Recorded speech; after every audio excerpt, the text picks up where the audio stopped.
You can't make love to your fame. There were a lot of sanguines in the first 100. Yes. And stability.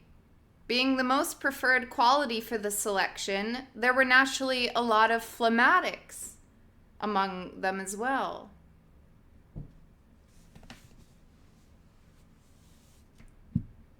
Phlegmatics and melancholics would naturally not get along, both being introverted and quick to withdraw, and the stabile one being put off by the unpredictability of the labile, so that they would withdraw from one another, like Sax and Anne. There were not many melancholics among them. Anne, yes. And probably by the fate of her brain structure. Although it did not help that she had been mistreated as a child.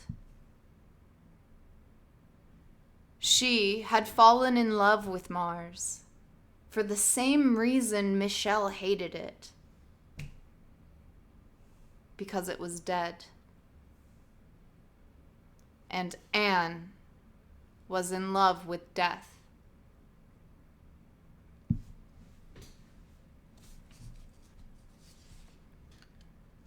A few of the alchemists were melancholics as well. And unfortunately, Michel himself. Perhaps 5, all told. Along both axes they had been selected against, as neither introversion nor lability had been considered desirable. Against both axes they had been selected against, as neither introversion nor lability had been considered desirable by the selection committee. Only people quite clever at concealing their nature, their real nature, from the committee could have slipped through. People with great control over their personas. Those larger-than-life masks that conceal all the wild inconsistencies within. Perhaps only a certain kind of persona had been selected to the colony, with a wide variety of persons behind it. Was that true? The selection committees had made impossible demands. It was important to remember that. They had wanted stabiles, and yet they had wanted people who cared about going to Mars so passionately and monomaniacally that they would devote years of their lives to achieving that goal. Was that consistent? They wanted extroverts, and they wanted brilliant scientists who necessarily had had to deep dive into solitary study for years and years. Was that consistent? No, never. It went on like that all down the list. They had created double bind after double bind. No wonder the first 100 had hidden from them, had hated them. He recalled with a shudder that moment in the great solar storm on the Ares that they had to do.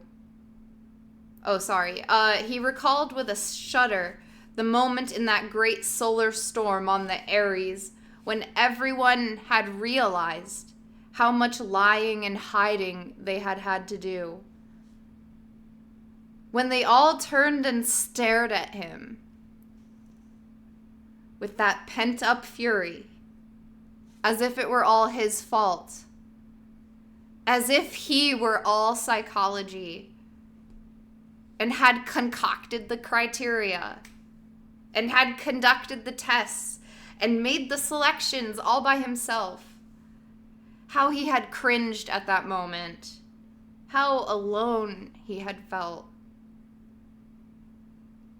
It had shocked him, frightened him, so much that he had not been able to think fast enough to confess that he too had lied. Of course he had, more than any of the rest of them. But why had he lied? Why? This was what he could not recall. He could not quite recall. Melancholia as a failure of memory. An acute sensation of the irreality of the past. Its non-existence.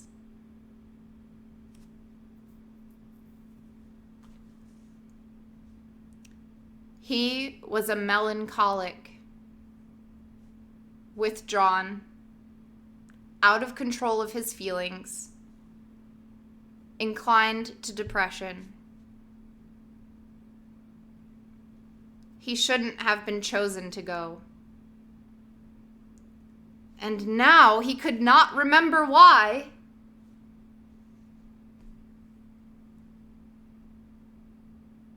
He had fought so passionately to be chosen. The memory had gone away. Overwhelmed, perhaps, by the poignant, aching, fragmented images of the life he had lived in the interstices of his desire to go to Mars. So minuscule and so precious. The evenings in the plaza, the summer days on the beaches, the nights in women's beds, the olive trees of Avignon, the green flame cypress,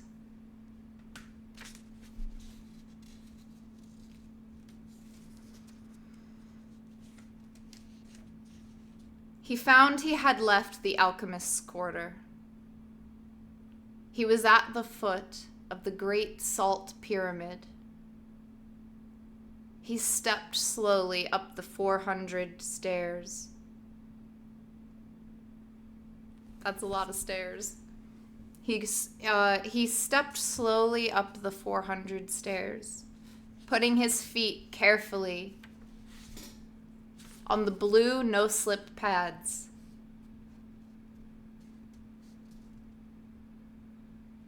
Each step gave him a wider view of Underhill Plain. But it was still the same sere and barren rock pile, no matter how large it got. From the square white pavilion at the pyramid's summit, one could just see Chernobyl and the spaceport. Other than that, nothing. Why had he come to this place? Why had he worked so hard to get here, sacrificing so many of the pleasures of life, family, home, leisure, play? He shook his head. So far as he could recall, it had simply been what he wanted to do. The definition of his life. A compulsion. A life without a goal. How could you tell the difference? Moonlit nights in the fragrant olive grove, the ground dotted with small black circles, and the electric warm brush of the mistral rustling the leaves in quick, soft waves flat on his back, arms spread wide. The leaves flickering silver and gray under the black bowl of stars. And one of those stars would be steady, faint, red. And he would seek it out and watch it. There, among the windswept olive leaves. And he had been 8 years old. My God, what were they? Nothing explained that. Nothing explained them.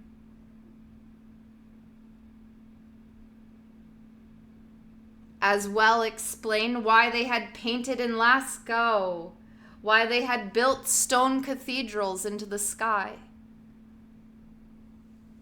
why coral polyps built reefs.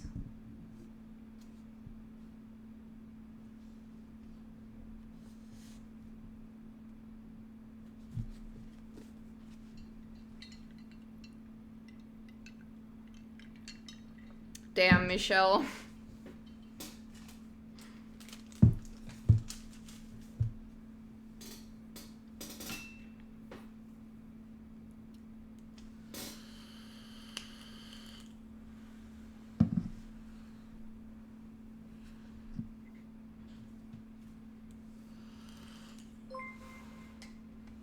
Plomaha, thank you for 500 bits.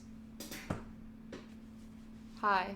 Is that drugs? No. I mean, technically yes, but no. I mean, it's socially acceptable drugs. This is nicotine.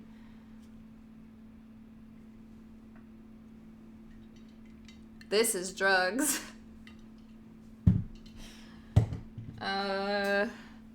Also this. This is drugs.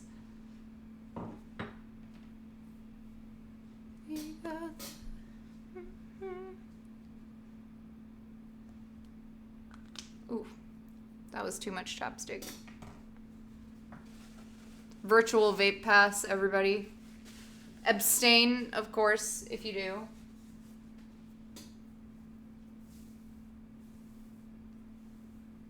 But yeah, legal states are fun, you know? Like, you only live once, am I right?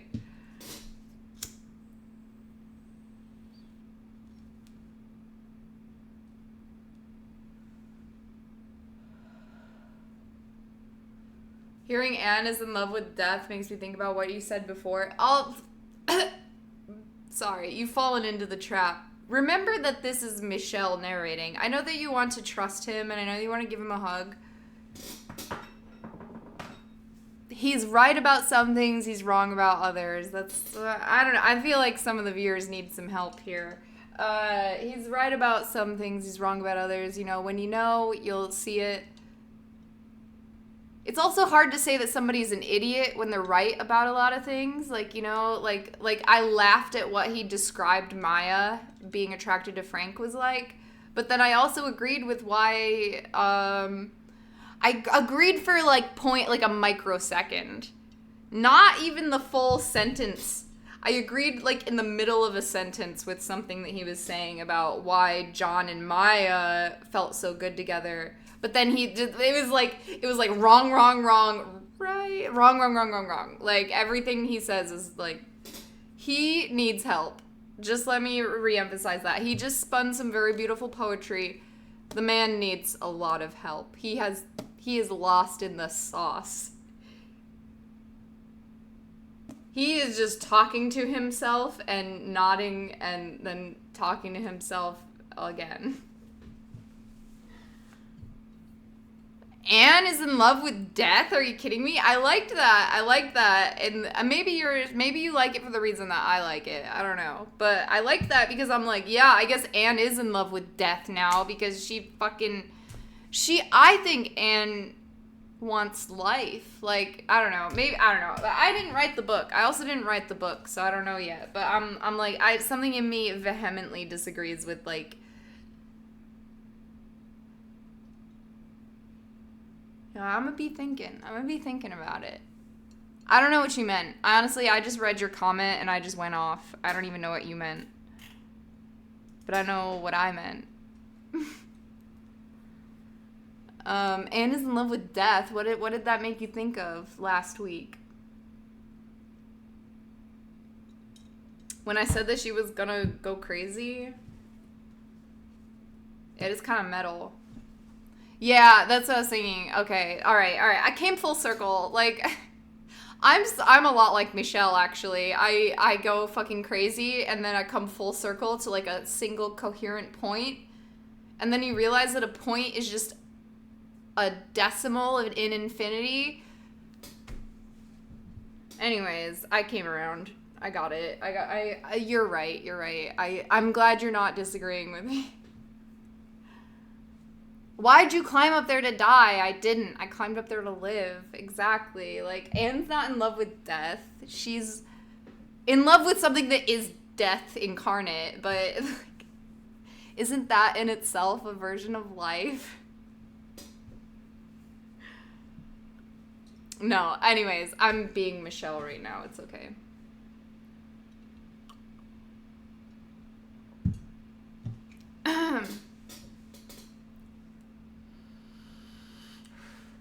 Listen, Emirac, if we chart it out into the 4 points and we make a rectangle and then at 90-degree angles we articulate other concepts, then perhaps we could find an intersection where we agree.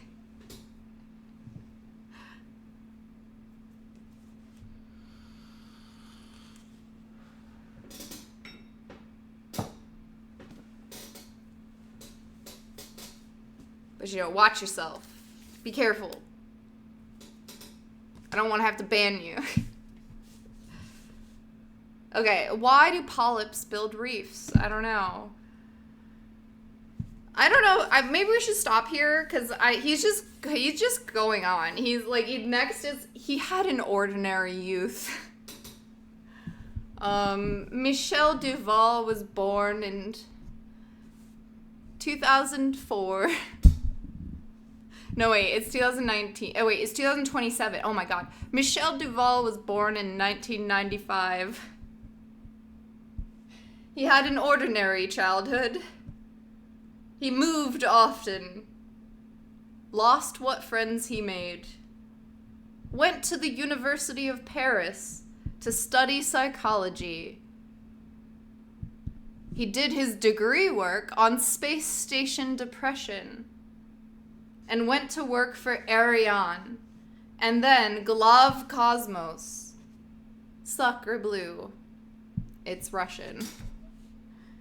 So, wait, Duval is with the Russians? Along that way, he got married and divorced. Oh, he's divorced. This explains a lot.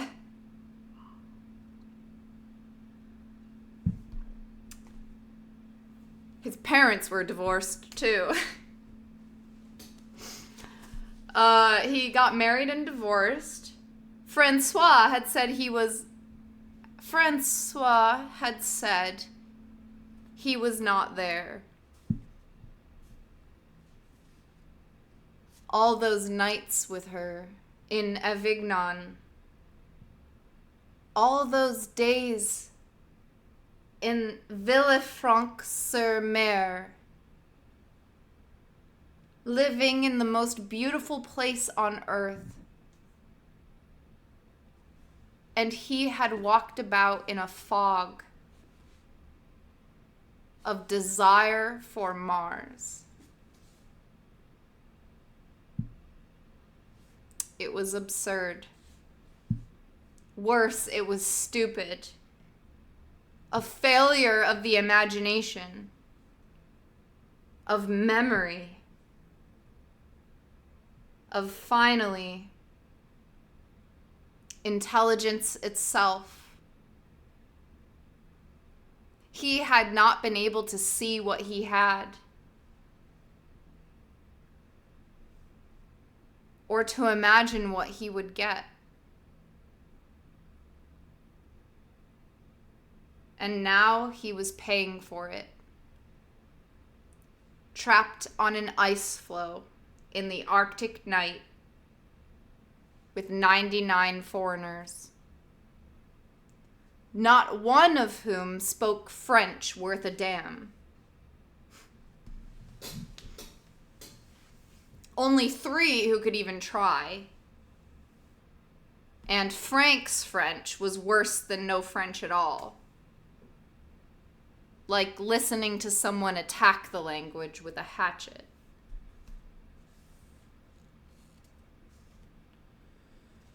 Oh my goodness, dude.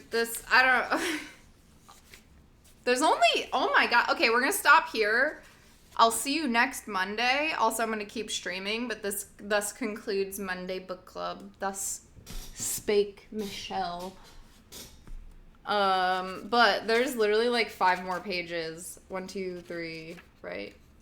Sorry, I lost count. 1, 2, 4, 5. Part 5. Aren't I neat? Okay, and then we'll recap next week too. I hope he lives. Michelle is living. He's alive. Don't worry.